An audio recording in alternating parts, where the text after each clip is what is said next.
bilyong piso na ang halaga ng pinsala ng El Nino sa agrikultura. Makakaapekto kaya ito sa ating ekonomiya? Ang sagot ng NEDA sa pagtutok ni Tina Pangilinan. Nanunuyo na ang hagdang-hagdang palayan sa Cordillera Administrative Region dahil sa matinding epekto ng El Nino. Mahigit 1 bilyong piso na ang halaga ng mga napinsalang pananim sa rehiyon. Ang Ifugao at Apayao ang pinakatinamaan. Sa Abra, unti-unti nang bumababa ang level ng tubig sa ilang balon dahil sa mainit na panahon. Ang mga magsasaka, todo tipid sa paggamit ng tubig. Nangangamba silang baka maubos na ito. Sa Bontoc Mountain Province, nasunog ang bahagi ng kagubatan sa gitna ng mainit na panahon. Nadamay ang isang bird sanctuary. Pahirapan ang pag-upula sa apoy dahil walang daanan ng mga bumbero papunta sa bundok. Sa Sultan Kudarat naman, bukod sa init ng panahon, problema sa mga pananim ang mga pesteng uod. Sa bayan ng Isulan, kalahating hektarya na ng taniman ng gulay ang napeste.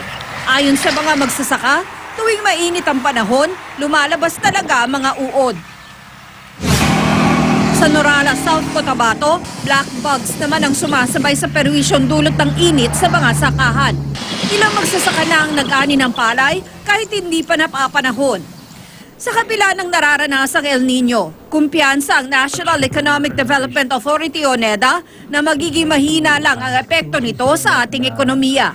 And the impact on GDP, we will have to, do some pencil pushing to get some,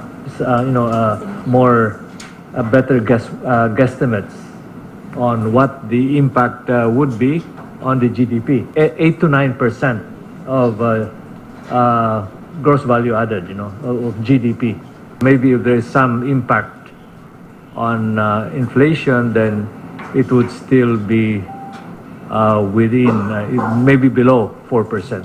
Para labanan ang perwisyong dala ng El Nino, muli raw bubuhayin ng gobyerno ang El Nino Task Force. Gagamitin ng task force ang RAIN o Roadmap for Addressing the Impacts of El Nino Framework na ginamit noong 2015 at 2016 kung kailan huling tumama ang El Nino sa bansa. Tina Panganiban Perez, Nakatutok, 24 Oras.